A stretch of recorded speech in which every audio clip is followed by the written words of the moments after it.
नमस्कार, आप देख रहे हैं 5 का प्राइम टाइम। मैं हूं आपके साथ शिल्पा तोमर। अक्सर अपने विवादित बयानों से सुर्खियों में रहने वाले मध्य प्रदेश के पूर्व सीएम दिग्विजय सिंह एक बार फिर से बीजेपी के निशाने पर है।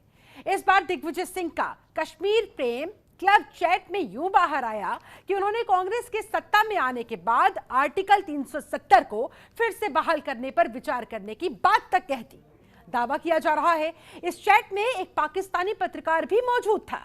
अब क्लब हाउस चैट वायरल होने के बाद बीजेपी दिग्विजय सिंह पर चौतरफा हमलावर हो गई है। संबित पात्रा ने कहा है कि पाकिस्तान और कांग्रेस के विचार एक जैसे हैं और दिग्विजय देश के खिलाफ जहर उगल रहे हैं। यहां तक कि संबित पात्रा ने राहुल गांधी के लिए सरगना जैसे शब्द तक का इस्तेमाल कर दिया। वहीं अब इस मामले पर दिग्विजय सिंह की सफाई भी सामने आई है। दिग्विजय सिंह ने अपनी सफाई में कहा कि अनपढ़ लोगों की जमात को शेल और कंसीडर में फर्क नहीं पता। ऐसा पहली बार नहीं हुआ कि दिग्विजय सिंह ने ऐसा बयान दिया हो। इससे पहले भी दिग्विजय सिंह ने पुलवामा को एक महज घटना करार दे दिया था और तो और 26/11 के हमले को आरएसएस की साजिश बता दिया था।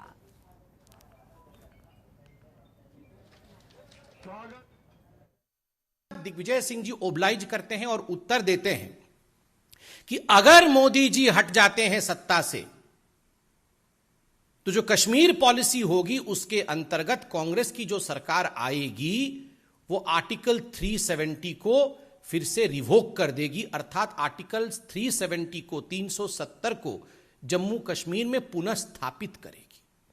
आप सोचिए जरा, ये दो चीजें दर्शाता है। एक तो कांग्रेस का पाकिस्तान के साथ सांठगांठ, कांग्रेस का पाकिस्तान के साथ खड़ा होना, दोनों के विचार एक जैसे हैं। कांग्रेस के नेता दिग्विजय कहते हैं कि धारा 370 हटाने पर पुनर्विचार किया जाएगा। क्या पुनर्विचार करेगी कांग्रेस? क्या फिर से धारा 370 थोप के अलगाववाद को हवा देगी, आतंकवाद को प्रश्रय देगी? कांग्रेस का हाथ पाकिस्तान के साथ। ये कांग्रेस की पाकिस्तानी मानसिकता है, जो पाकिस्तान कहता है वही कांग्रेस कहती है। सोनिया जी जवाब दो। तो इस तरह से अब जवाब मांगा जा रहा है कांग्रेस पार्टी से भी, सोनिया गांधी से भी कि जवाब दीजिए। दिग्विजय सिंह ने ये जो बयान दिया और वो भी जिस प्रेस क्लब की चैट में ये बात सामने आई उसमें एक पाकिस्तानी पत्रकार भी शामिल था। दिग्विजय सिंह ने आर्टिकल 370 पर अपना इस तरह से प्रेम जाहिर किया और उसके बाद फिर सफाई पेश करते नजर आए। उन्होंने कहा कि दरअसल जिस तरीके से 370 हटाई गई उस तरीके पर एतराज था। तो कहीं ना कहीं इस चैट के सामने आने के बाद 370 पर दिग्विजय सिंह का दर्द एक बार फिर से छलकता हुआ दिखाई दिया। ऐसे में बड़ा सवाल कि अगर कांग्रेस आई तो क्या 370 आर्टिकल की वापसी होगी, क्या वो फिर से बहाल किया जाएगा? ऐसे बहुत सारे सवाल आज हम लेने की कोशिश करेंगे जिनके जवाब कांग्रेस प्रवक्ता को देने होंगे, क्योंकि यहाँ पर दिग्विजय का ये ऑडियो वायरल होने के बाद, ये चैट लीक होने के बाद जाहिर तौर पर अब सवालों के जवाब देने पड़ेंगे कांग्रेस को भी, राहुल गांधी को भी, सोनिया गांधी को भी। और दिग्विजय सिंह की अगर खासतौर पर बात करें तो वो तो हमेशा से ही विवादित बयान देने के लिए जाने जाते रहे हैं। ऐसा पहली बार नहीं है कि दिग्विजय सिंह ने ऐसा बयान दिया हो और फिर उसके बाद अपनी सफाई पेश करते हुए कई बार वो मुकर भी जाते हैं। इससे पहले भी दिग्विजय सिंह ने पुलवामा को एक महज घटना करार दिया था। 26/11 का जो बड़ा आतंकी हमला हमारे देश पर हुआ था उसे भी उन्होंने आरएसएस की साजिश बता दिया था। इस तरह से इस बार उन्होंने कश्मीर के आर्टिकल 370 पर एक चैट के दौरान अपनी इच्छा जाहिर करते हुए उसको कांग्रेस पार्टी की तरफ से रिकंसीडर करने की बात तक कह दी कि उस पर दोबारा से सोचना होगा। यानी कि अब ये जो बात चैट में निकलकर सामने आई है दिग्विजय सिंह की तरफ से, उस पर अब बीजेपी चौतरफा हमलावर होती हुई नजर आ रही है। संबित पात्रा की बात कर ले, शिवराज सिंह चौहान की बात कर ले, सवाल पूछ रहे हैं दिग्विजय सिंह से भी और कांग्रेस पार्टी से भी। आज इसी मुद्दे पर चर्चा करने के लिए हमारे साथ दो खास मेहमान इस समय जुड़ चुके हैं। सुरेंद्र शर्मा बीजेपी प्रवक्ता हमारे साथ जुड़ चुके हैं, बहुत स्वागत है सर आपका। कांग्रेस नेता अनुज आत्रे हमारे साथ जुड़ चुके हैं, आपका भी बहुत स्वागत है। चर्चा की शुरुआत जाहिर तौर पर अनुज जी आप ही के साथ करना चाहूंगी। दिग्विजय सिंह के इस बयान पर सबसे पहले आपकी प्रतिक्रिया, ये जो उनकी चैट लीक हुई है, क्या कहेंगे आप? एक बार फिर से आर्टिकल 370 को लेकर उनका प्रेम जाहिर हुआ। देखिए, मुझे लगता है कि ये भारतीय जनता पार्टी के जो नेता हैं और जो इनकी वर्तमान में इनकी 7 वर्षों से नाकाम सरकार जो देश में चल रही है, कहीं ना कहीं उस पर जो लगातार देश में नाकामयाबियां हैं उसको भुनाने के लिए, जनता को बुलाने के लिए, बरगलाने के लिए नित्य नई इनकी खास तौर से जो ये एक ट्रोल गैंग, जो सोशल मीडिया का जो गैंग है, कुछ न कुछ फंडे अपनाता रहता है। और ये लगातार इस बात में एक्सपोज भी होते रहे हैं कि कहीं ना कहीं इनकी जितनी भी इस तरह की जो ट्रोलिंग की है या जो फर्जी वीडियो बना करके किसी की वीडियो कहीं से ले ली, उसमें कुछ ऑडियो जोड़ दिया और उसके बाद कुछ का कहीं का ईंट कहीं का रोड़ा जोड़ करके और एक सनसनी फैला दी गई कि फलाने नेता ने ये बयान है और उससे एक देश की जनता को और आप ये कहना चाहते हैं ऑडियो भी फर्जी है? देखिए, मुझे लगता है जब तक दिग्विजय सिंह जी सामने आकर के और अपनी इस चीज को नहीं एडमिट करेंगे तो ये निश्चित तौर पे ये जो भारतीय जनता पार्टी किया ना, उन्होंने कहा कि मैंने कहा था जो तरीका अख्तियार किया गया 370 को लेकर, उस तरीके पर मुझे एतराज था। हाँ, निश्चित तौर पे देखिए, तरीके पे एतराज तो कांग्रेस पार्टी को भी था, हमें भी एतराज है कि जिस तरीके से और जिस धारणा को लेकर के, जिस भाव को लेकर के धारा 370 कश्मीर में लगाया गया था, हटाया गया है इसको मोदी जी की सरकार ने। आज बताएं, क्या वो हमारा इनका ध्येय पूरा हो गया है? क्या कश्मीर में शांति बहाली हो गई है? क्या कश्मीर में विकास हो गया है? क्या कश्मीर में अब लोग आकर के वहां पर जमीन खरीदना शुरू कर दिया है? कितने लोगों ने वहां पर उद्योग लगा दिए? कितने लोग वहां जाकर के कश्मीरी पंडितों को इन्होंने वापस जो है स्थापित कर दिया है? कहीं नहीं किया। केवल और केवल एक जो है जोर के दम पर, और उसको जो वहां पर जो स्थिति थी उसको आप जाके देखिए, जो मौजूदा कश्मीरी जो वहां पर रह रहे हैं वो हमारे देशवासी हैं, हमारे भाई हैं, उनको किस हालातों में वहां पर रहना पड़ रहा है।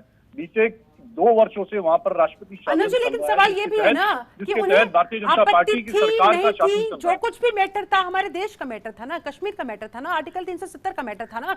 जिस ऑडियो चैट में उन्होंने ये बयान दिया है, ये बात कही है, उसमें एक पत्रकार पाकिस्तान की तरफ से भी शामिल था। उन्हें कम से कम इस बात का तो ध्यान रखना चाहिए था कि कौन कौन उसमें चैट में शामिल है। देखिए, उस चैट की मैं बताया जो ये जो लीक हुई है, इसको चैट को लीक करने वाला और आप लोगों के सामने, मीडिया के सामने पेश करने वाला व्यक्ति कौन है और उनकी क्या पृष्ठभूमि है और क्या इतिहास है और क्या उनकी क्रेडिबिलिटी है, ये हमसे ज्यादा आप लोग जानते हैं। कि भारतीय जनता पार्टी की जो IT सेल के जो इनके मुखिया हैं, वो पहले भी कहीं ना कहीं बंगाल इलेक्शन में देखा नहीं किस तरह से इन्होंने पहले भी इस तरह से ऑडियोज लीक करी और बाद में पता चला रहा वो फर्जी थी। तो ये मुझे भी लगता है ये सरासर ये बनाई हुई है, क्योंकि कांग्रेस पार्टी ने मांग करी थी कि जिस तरह से धारा 370 कश्मीर में हटाई गई है, उसको लेकर के जो उद्देश्य जो सरकार के थे उससे नहीं पूरे हो पाए, वो उससे भटक गए। और कश्मीर में आज भी 2 साल से ऊपर होने जा रहे हैं, शांति व्यवस्था नहीं बहाल हुई चाहिए, वहां विकास की जो गंगा जो बहनी चाहिए थी, जो डबल इंजन की सरकार, चाहे पहले इन्होंने अपनी महबूबा के साथ वहां पर 4.5 साल सरकार चलाई PDP के साथ मिलकर के, और उसके बाद 2 वर्षों से लगातार भारतीय जनता पार्टी का शासन वहां पर केंद्र सरकार के मार्फत राष्ट्रपति शासन लगा हुआ है राज्यपाल के मार्फत। तो बता दीजिए वहां पर कितना आपने विकास कर दिया। लेकिन अपनी नाकामयाबियों को छुपाने के लिए और लगातार जनता का जो आक्रोश बढ़ता जा रहा है, चाहे देश की जनता हो या कश्मीर की जनता हो, वो भी हमारे देश की जनता है, वो भी हमारे निवासी, इस देश के वासी हैं। तो क्या उनका दर्द हमारा दर्द नहीं है? जो वो पीड़ा लगातार उनको झेलनी पड़ रही है वो हमारी पीड़ा नहीं है? और जो 7 साल की अभी बीते 7 साल इनकी सरकार को पूरे हुए केंद्र की सरकार को, तो 7 साल में इन्होंने 70 से ज्यादा इनकी नाकामयाबियों की वजह से आज देश हमारा पूरी तरह से पिछड़ गया है। चाहे आर्थिक मोर्चे पर देखें, चाहे सामाजिक मोर्चे पर देखें, अलग मैटर है। लेकिन अगर आप 370 के प्रति अपना प्रेम इस तरह से झलकाएंगे तो क्या सवाल नहीं पूछे जाएंगे? और उसके बाद फिर आप सफाई देने के लिए भी सामने आ जाते हैं, फिर आप बात को तोड़ मरोड़ कर अपने आप को बचाने की कोशिश करते हैं, अपनी मंशा को छुपाने की कोशिश करते हैं। चलिए लौटूंगी आपके पास, पहले मैं प्रतिक्रिया ले लेती हूँ सुरेंद्र शर्मा जी से। सुरेंद्र शर्मा जी हमारे साथ हैं। लास्ट लाइन गलत बोली है, एक सेकंड सर, आपने क्या वो ऑडियो चैट सुना? कांग्रेस पार्टी ने क्या कुछ कहा कर दिया।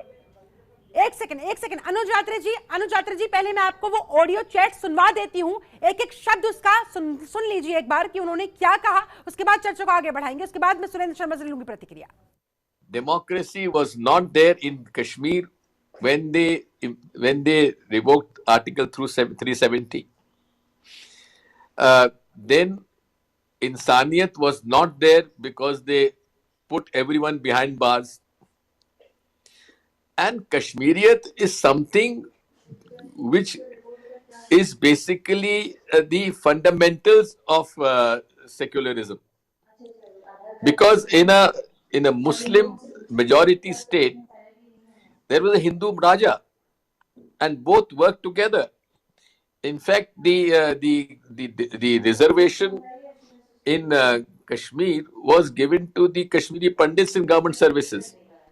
So therefore, the decision of revoking Article 370 and reducing the statehood of J&K is extremely, I would say, sad decision, and the Congress party would certainly have to have a relook on this issue. Thank you so much. Thank you, Shahzeb. Next speaker is. Decision बताया गया और Congress party relook करेगी, ये कहा गया। आप बताइए जरा, आप क्या जवाब है आपके पास? नहीं, देखिए मैं क्या कह रहा हूँ कि ये कहीं ना कहीं लगातार भारतीय जनता पार्टी अपनी नाकामयाबियों के, और दिग्विजय सिंह जी ने क्या बोला है, उन्होंने स्पष्ट कहा है कि जिस भावना के अनुरूप जो है 370 को लगाया गया वो लगातार बिल्कुल पूरी तरह से विफल रहा। कश्मीर में जिस तरह से विकास करने की बात कही गई थी, शांति बहाली की बात कही गई थी, आतंकवाद को खत्म करने की बात कही गई थी, और कहीं ना कहीं तमाम उसको जो है मुख्य धारा से जोड़ने की बात कही गई। वो विफल रहा कि नहीं रहा, उस पर बात में होंगी। पहले आप मुझे इतना क्लियर कर दीजिए, क्या आप चाहते थे कि 370 हटे? क्योंकि दिग्विजय सिंह ने इस चैट में कहा है कि एक सैड डिसीजन था और कांग्रेस पार्टी रीलुक करेगी, तो क्या यह समझा जाए जब आपकी पार्टी सत्ता में आएगी तो 370 को हटा दिया जाएगा, माफ कीजिएगा, बहाल कर दिया जाएगा? मुझे लगता है कांग्रेस पार्टी ने ऐसा कुछ नहीं कहा। कोई कांग्रेस पार्टी के इस तरह का ऑफिशियल स्टैंड नहीं आया है। ये उनकी व्यक्तिगत राय हो सकती है। कांग्रेस पार्टी जब इस पे ऑफिशियल स्टैंड लेगी आपको बता दिया जाएगा। कांग्रेस पार्टी चाहती है कि देश हमारा अखंड रहे, एकजुट रहे। जब धारा 370 लगाई गई थी, इम्पोज करी गई थी, वो एक मजबूरी के तहत की गई थी, लेकिन अब हालात परिस्थितियां बदल चुकी है। देश हमारा बीते 70 वर्षों में मजबूत हो चुका है, तो अब हटा दिया है भारतीय जनता पार्टी की, मोदी जी की सरकार ने। तो वहां पर जब 370 हटाया है तो 370 जिस उद्देश्य से हटाया गया था, आज बता दीजिए ये क्यों 2 वर्षों में जो है कश्मीर में हालात क्यों नहीं सामान्य कर पाए, क्यों वहां पर अभी भी लगातार सुरेंद्र शर्मा हमारे साथ लगातार जुड़े हुए हैं। सुरेंद्र जी, सबसे पहले तो इस पूरे प्रकरण पर आपका फर्स्ट रिएक्शन चाहूंगी, और उसके बाद जो कांग्रेस पार्टी बार-बार सवाल खड़े कर रही है कि जिस मकसद के साथ आपने 370 को वहां से हटाया था, वो मकसद तो पूरा होता हुआ नजर आ ही नहीं रहा है। दोनों सवाल के जवाब एक एक करके सर। शीतल जी, मुझे तो आश्चर्य होता है कांग्रेस के नेताओं पर कि धूल उनके चेहरे को होती है और आईना साफ करते हैं। दिग्विजय सिंह जी की चैट बहुत स्पष्ट रूप से क्लियर हुई, और दिग्विजय सिंह ने पहली बार कोई पाकिस्तान का समर्थन नहीं किया है। ये वही दिग्विजय सिंह है जिन्होंने ओसामा को जी कहा था, ये वही दिग्विजय सिंह है जिन्होंने जाकिर नाइक को शांति दूत कहा था, ये वही दिग्विजय सिंह है जिसके सारे चरित्र को सारा देश जानता है। पाकिस्तान प्रेम किसी से छुपा नहीं है। ये वही दिग्विजय सिंह है जिसने 26/11 के हमले को आरएसएस की साजिश कहकर पाकिस्तान को क्लीन चिट देने का काम किया था। और केवल दिग्विजय सिंह नहीं, मणिशंकर अय्यर भी जो कांग्रेस के नेता है, वो पाकिस्तान जाकर मोदी जी को हटाने के लिए पाकिस्तान से समर्थन मांगते हैं। ये पाकिस्तान प्रेम कांग्रेस का जग जाहिर है, सारी दुनिया उसको जानती है। मैं पूछना चाहता हूं कांग्रेस के मित्र प्रवक्ता से, क्या अगर दिग्विजय सिंह ने ये कहा है कि कांग्रेस की सरकार आएगी तो वो 370 को फिर से लागू करेंगे, तो कांग्रेस उसका खंडन करती है या नहीं करती? अभी तक ना तो सोनिया गांधी ने, ना राहुल गांधी, ना प्रियंका गांधी ने, किसी ने इसका खंडन नहीं किया। हम दिग्विजय सिंह के बयान से सहमत हैं या नहीं सहमत हैं? अगर असहमत है तो दिग्विजय सिंह जैसे व्यक्ति को कांग्रेस पार्टी से बाहर तो नहीं कर देते, जो कांग्रेस को सरेआम चौराहे पर खड़ा करता है। कांग्रेस का हाथ पाकिस्तान के साथ ये सारा देश आज देख रहा है। 370 यदि इस देश के माथे पर कलंक था, नेहरू जी की गलती को देश ने भुगता था। कांग्रेस ना तो कभी सत्ता में आएगी और दुनिया की कोई ताकत अब कश्मीर में 370 को फिर से स्थापित नहीं कर सकती।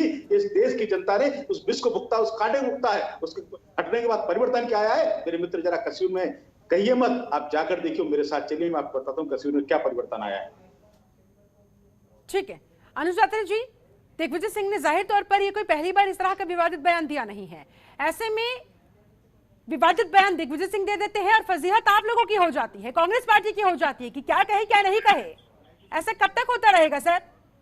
देखिए, मुझे लगता है कि कांग्रेस पार्टी की तो फजीहत इसमें कुछ नहीं, क्योंकि कांग्रेस पार्टी, आप भी एक समझदार एंकर हैं, एक वरिष्ठ एंकर हैं, आपको भी पता है कि किसी एक नेता पार्टी नेता आपकी पार्टी के राष्ट्रीय महासचिव है भाई, कह रहे हैं 370 फिर से लगाएंगे। आप या तो समर्थन कीजिए, खंडन कीजिए, नहीं चलेगा। दिग्विजय सिंह जैसे वरिष्ठ नेता की तरफ से अगर इस तरह का कोई वक्तव्य आएगा सर, तो क्या आप लोगों से सवाल नहीं पूछे जाएंगे? क्या कांग्रेस पार्टी का स्टैंड नहीं पूछा जाएगा कि दिग्विजय सिंह ऐसा मानते हैं कि कांग्रेस पार्टी इसी लाइन पर चल रही है कि नहीं? देखिए, कांग्रेस एक बहुत बड़ा समर है, बहुत बड़ा समुद्र है, और इसमें हजारों नहीं, लाखों नहीं, करोड़ों कार्यकर्ता और नेता इस देश में हैं जिनके अंदर कांग्रेस जन जन में बसता है।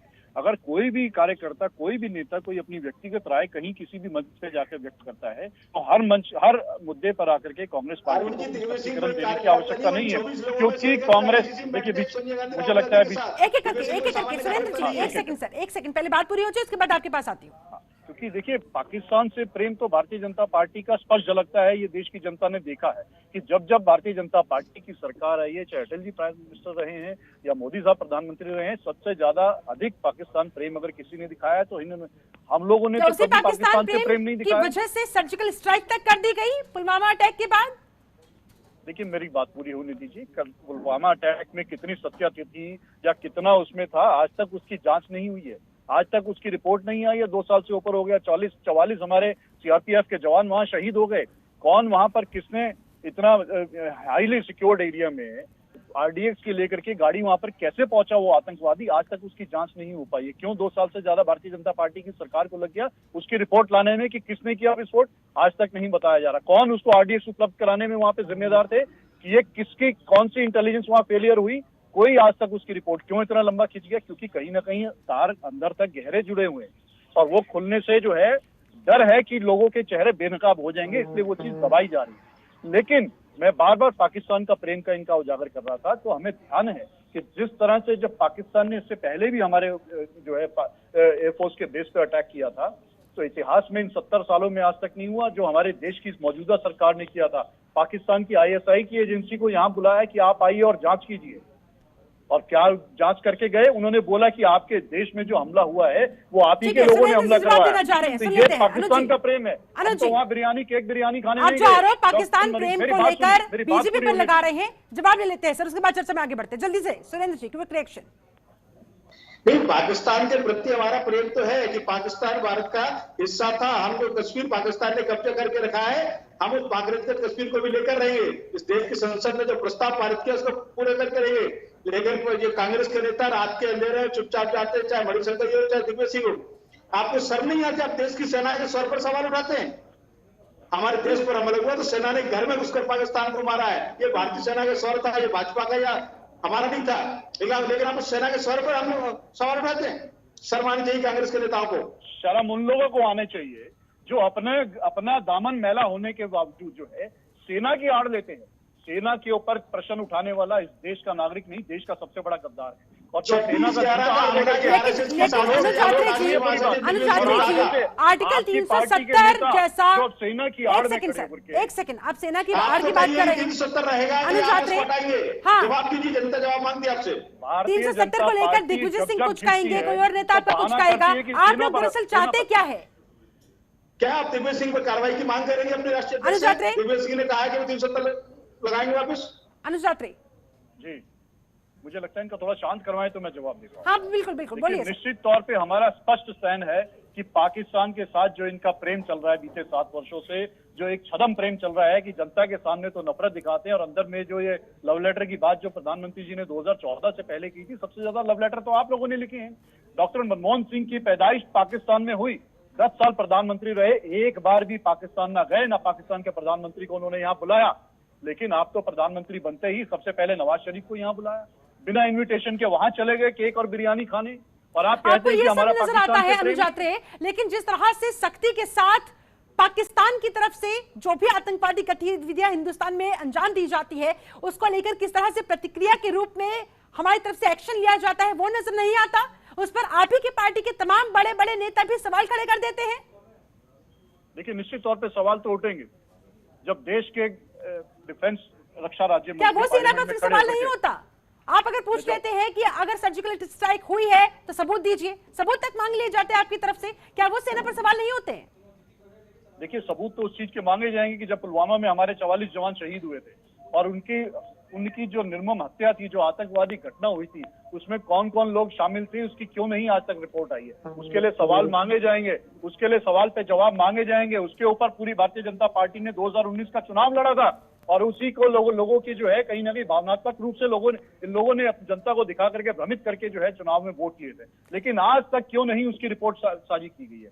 क्यों नहीं बताया गया कि उसमें कौन शामिल था, किसकी फेलियर की वजह से, सरकार की फेलियर की वजह से, इंटेलिजेंस की फेलियर की वजह से इतना बड़ा दिग्विजय सिंह जैसे नेता इस तरह से पाकिस्तानी पत्रकारों के सामने ऐसे वक्तव्य देते रहेंगे और अभी अपने देश के मैटर पर आर्टिकल 370 को लेकर उनका क्या मानना है, क्या नहीं मानना है, उन्हें आपत्ति है नहीं है, वो देश में रहकर बात करें ना।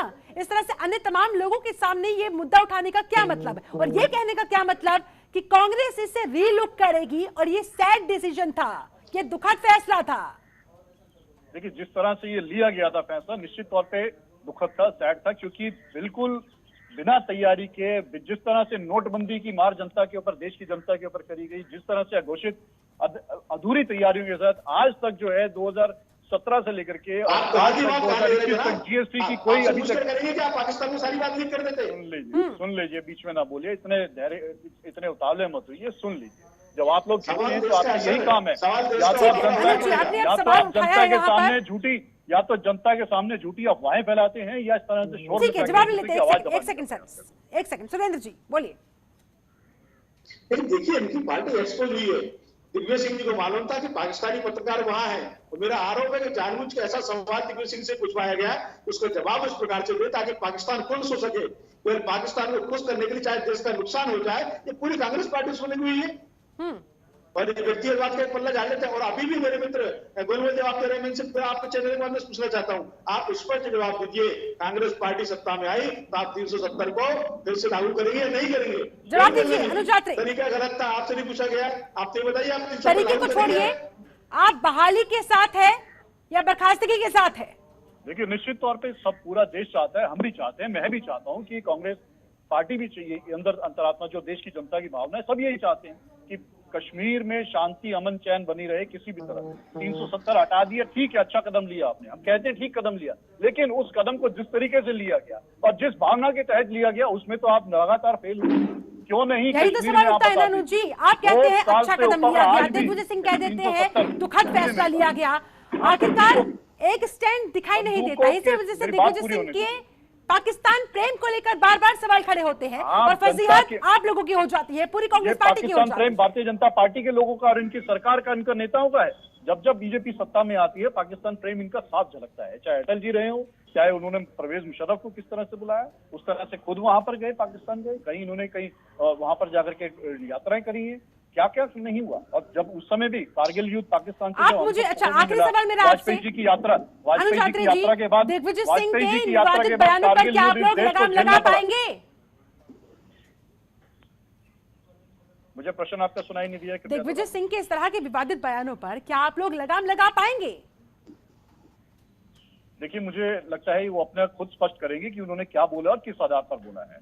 ये इस विषय पर बोलना मेरा कार्य क्षेत्र नहीं है, ये पार्टी आलाकमान को देखना है और दिग्विजय सिंह जी को देखना है, वो वरिष्ठ नेता है, किस भाव से बोला है। और भारतीय जनता पार्टी का तो काम है देखना। Exactly. कोई नेता कुछ बहुत सही बात है, आपने कही कि वो बेहद वरिष्ठ नेता है, इसी वजह से तो बवाल खड़ा हो जाता है कि जब दिग्विजय सिंह जैसे बड़े नेता, बड़े चेहरे कांग्रेस पार्टी के इस तरह के बयान देंगे तो फिर क्या मतलब है? तो फिर क्या कांग्रेस भी, पूरी पार्टी भी उसी लाइन पर आगे बढ़ रही है? बस वो अलग बात है कि दिग्विजय सिंह जाहिर कर देते हैं, अन्य तमाम लोग छिपा कर बैठते हैं। चलिए ठीक है, सुरेंद्र जी आपका फाइनल कमेंट लेना चाहूंगी। नहीं, मुझे तो लगता है जैसे रावण के 10 सिर थे वैसे कांग्रेस के 10 सिर हैं। हाँ। ये मणिशंकर अय्यर है, ये कमलनाथ है, ये दिग्विजय सिंह है, कोई पाकिस्तान के समर्थन में होता है, कोई चाइना के समर्थन में होता है, और उस पर किसी का नियंत्रण नहीं है। आज तक कांग्रेस आलाकमान ने मणिशंकर अय्यर से ये पूछा कि आपने पाकिस्तान में जाकर भारत सरकार के खिलाफ समर्थन क्यों मांगा। आज तक कांग्रेस आलाकमान ने दिग्विजय सिंह ने पूछा कि आपको 26 की हरा को आरएसएस की साजिश कैसे कहा। आज तक कांग्रेस आलाकमान ने दिग्विजय सिंह ने पूछा कि आपने ओसामा को जीत होगा। आप कुछ तो भी करते जाएंगे तो राष्ट्रीय पार्टी प्रतिनिधि होने के नाते और देश को भ्रमित करते हुए नहीं चलेगा। कांग्रेस को जिम्मेदारी लेना पड़ेगी। और मेरे मित्र ने राष्ट्रीय देश को आपको चल रहा है, सब कुछ बताना चाहता हूँ कि दिग्विजय सिंह को कांग्रेस पार्टी से बाहर का रास्ता दिखा दीजिए, तो कांग्रेस रास्ते पर आ जाएगी। चलिए, बहुत बहुत शुक्रिया आप दोनों खास मेहमानों का मेरे साथ इस खास चर्चा में जुड़ने के लिए। मेरे पास समय बस इतना ही था। तो कुल मिलाकर ये जो बयान दिग्विजय सिंह ने दिया, ये जो ऑडियो चैट उनकी लीक हुई, सामने आई, यूं कहा जाए उनका जो पर्दाफाश हुआ, अब कांग्रेस हाईकमान इस पर क्या एक्शन लेंगी, नहीं लेंगी तो किस तरह का एक्शन लेंगी, ये देखने वाली बात होगी। चलिए इसी के साथ इस खास पेशकश में फिलहाल बस इतना ही, लेकिन अब से थोड़ी ही देर में 5:28 पर देखिए अपना राजस्थान बुलेटिन। नमस्कार।